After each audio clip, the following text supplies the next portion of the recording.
Saatnya gue kembali ngomongin franchise Hibike Euphonium. Dan di kali ini gue bakal ngomongin anime movie spin-off-nya, yaitu judulnya apa tuh, Liz and the Bluebird, yang fokusnya itu dari gue lihat hubungan Nozomi sama Mizore. Di video gue bahas season 2 Hibike Euphonium, gue suka banget sama hubungan mereka berdua. Jadi ya udah gue coba tonton aja, dan gue akuin gue excited banget ngeliat hubungan mereka di film ini kayak gimana. Ya ini tambahan random aja. Sebelum gue nyemplung Hibike Euphonium ya, aslinya itu gue pengen loncat aja nonton film ini, karena aslinya itu film ini katanya bisa di-treat sebagai standalone movie, gak perlu tahu main series ya. Tapi rasanya aneh karena gue tuh fans JoJo yang anti part skipper. Jadi semisal gue nge-skip main series yang loncat ke Liz and the Bluebird, rasanya gue double standard nyuruh orang lain jangan skip satu hal pun dari series favorit gue. Tapi di saat gue nyobain series yang lain gitu, gue ada yang di skip, jadi kayak aneh gitu double standard. Jadi ya udah langsung aja gue komit nonton Hibike Euphonium sesuai urutan yang baik dan benar. Sampai akhirnya gue dititikin deh nonton Liz and the Bluebird. Dan let's just say pendeknya gue suka banget sama film ini. Anyway, langsung aja dah dengan video review ala-ala gak jelas, mungkin analisis mendalam, mungkin gak, gue gak tahu. Tapi yang jelas video ini penuh spoiler, jadi gitu aja deh, langsung gue mulai.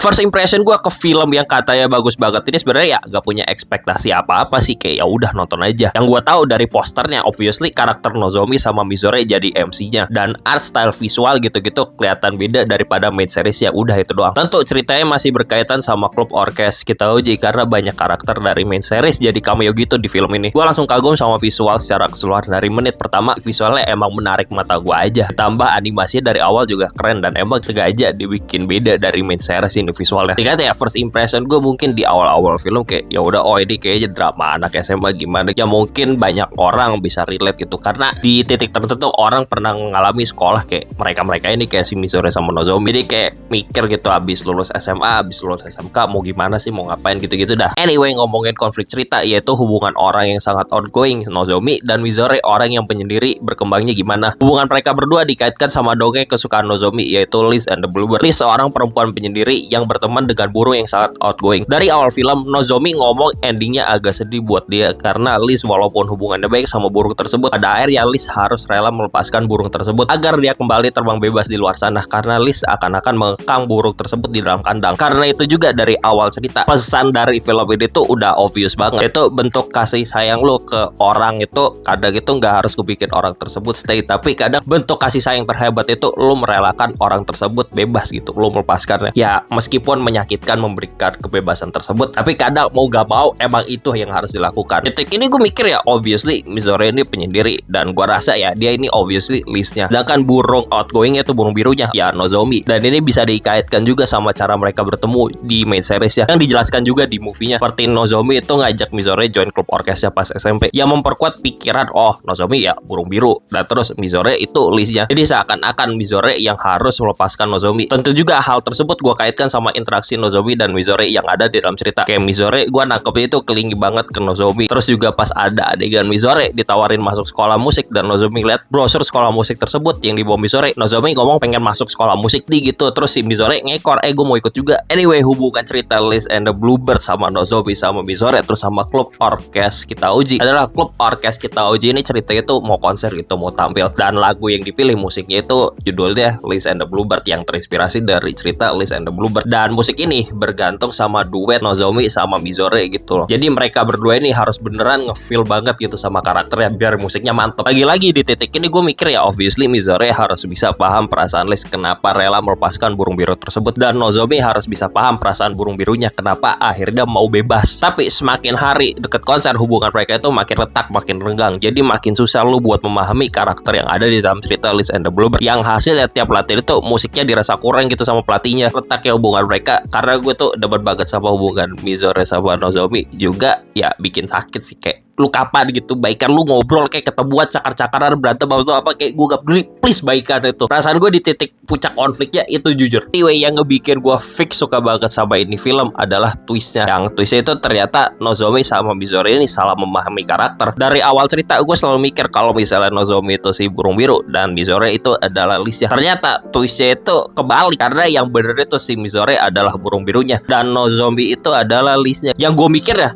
pas twist itu di reveal, gue mikir bangke ini masuk akal, bener, sumpah ini bener make sense, dan itu semua langsung ngeklik di kepala gue, dan itu make sense dari build up ceritanya dari awal kayak bener juga ya. Dan terus mereka paham gitu sama karakter yang mereka relate, dan mereka lanjut latihan, dan semua orang pas latihan itu di satu ruangan musik itu main blood sama solonya Mizore, yang akhirnya di saat itu juga gue merasakan Mizore ini si burung biru yang udah bebas. Di scene latihan itu juga ada adegan yang bagi gue tuh ngejelek banget pas Mizore menggila itu main oboe-nya. Di situ juga Nozomi ada bagian dia niup flute-nya itu kayak agak gak stabil kesannya suaranya gitu loh, tiupannya, dan kelihatan nahan nangis. Jadi gue di situ mikir, wah film ini gila emang. Terus ini make sense dan bagus banget itu, karena di situ juga gue ngerasa apa yang ngebuat Liz itu Liz bukan karena dia penyendirinya doang, tapi Liz itu memberikan kenyamanan buat si burung birunya. Dan Liz, kalau kita ngeliat Liz itu Nozomi memberikan kenyamanan buat si Mizore gitu, makanya Mizore pengen stay sama si Nozomi. Dan apa yang membuat burung biru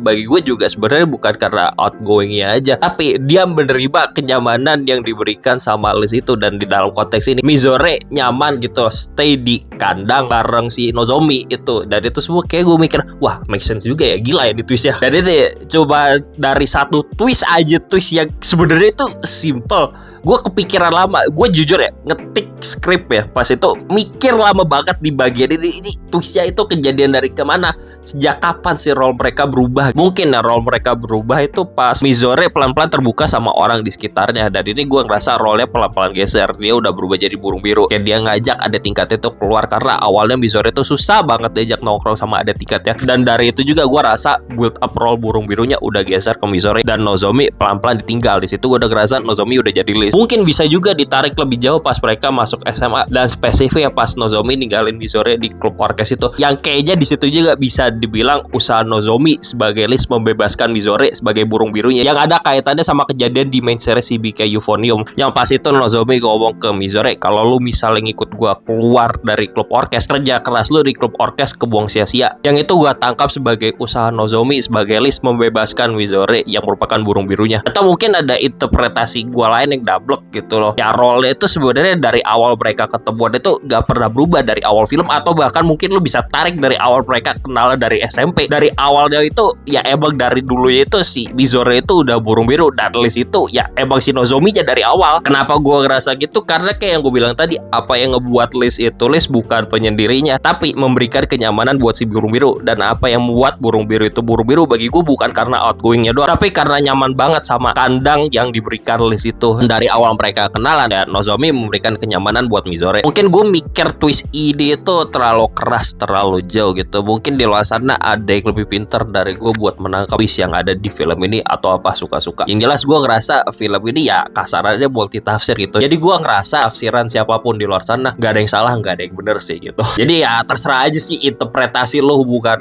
Nozomi sama Mizore ini kayak apa, suka-suka. Gue gak bakal nyangkal. Anyway, yang jelas konklusi dari ceritanya adalah hubungan Mizore sama Nozomi membaik, dan mereka berdua menjadi lebih memahami satu sama lain. Setelah berantem itu yang akhirnya mereka berdua ngomong hati ke hati keinginan mereka ke satu sama lain itu kayak gimana, yang hasilnya hubungan mereka membaik dengan memberikan jarak masing-masing. Endsinya Mizore fokus latihan musik, dan Nozomi fokus belajar masuk kuliah reguler yang gak ada kaitan sama sekolah musik, yang pada akhirnya mereka membebaskan diri dari attachment mereka masing-masing. Yang bagi gue sendiri attachmentnya jujur agak berlebihan gitu, dan akhirnya memberikan space buat satu sama lain yang menjadikan hubungan mereka jauh lebih sehat di mata gue. Ya gue akuin deh, gue agak nangis, agak berer, tapi gimana gitu ya. Cuma endingnya bagi gue kerasa ya baris aja gitu. Bagi gue ini rada happy ending sih, karena ya mereka baikan gitu, meskipun ya di masa depan mereka gak mungkin jalan bareng terus gitu loh, karena ya obviously Mizore ke sekolah musik dari itu, dan si Nozomi kuliah ke tempat lain, jalan kehidupannya berbeda. Yang akhirnya balik lagi ke pesan film ini yang disampaikan di awal, bentuk kasih sayang ke orang spesial itu kadang gak harus ngebikin dia stay, tapi kadang membebaskan itu adalah bentuk kasih sayang terhebat meskipun itu menyakitkan. Anyway, penutup dari gue ya, sebenarnya film ini gue ngerasa cukup ringan, cukup santai gitu, cukup chill lah bagi gue, walaupun ya adegan dramatisnya juga ngejelep banget. Pesan yang disampaikan jujur ya agak basic, cuma cara disampaikan itu dengan satu twist itu tadi bagi gue yang ngebikin film ini luar biasa, presentasinya keren, dan akhirnya film ini berkesan banget. Gue suka banget sama hubungan Nozomi dan Mizore di main seriesnya, lagi-lagi gue ngomong ini, dan film ini makin ngebikin gue mengapresiasi hubungan mereka berdua. Di samping itu juga film ini ngebikin gue tanpa cinta banget sama Mizore, yang merupakan salah satu karakter favorit gue di franchise HBK Euphonium. Gue suka banget ngeliat dia berkembang yang entah kenapa rasanya kayak bangga aja gitu. Padahal ini karakter fiksi waifu anime gak nyata. Anyway, cara penyampaian cerita di film ini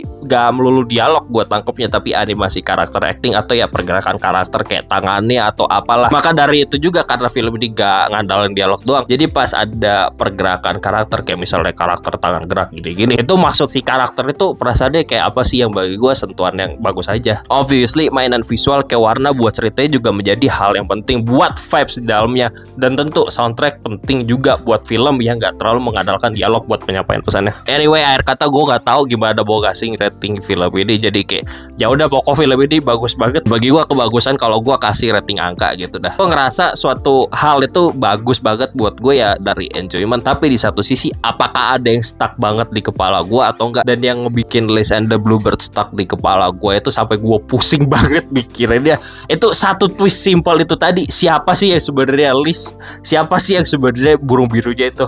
Jadi gitu dah, mungkin gue overthinking, mungkin gitu aja. Ini coba apa ya, video nyindir gue ke film Liz and the Bluebird. Pokok film bagus banget, udah gitu aja, bye.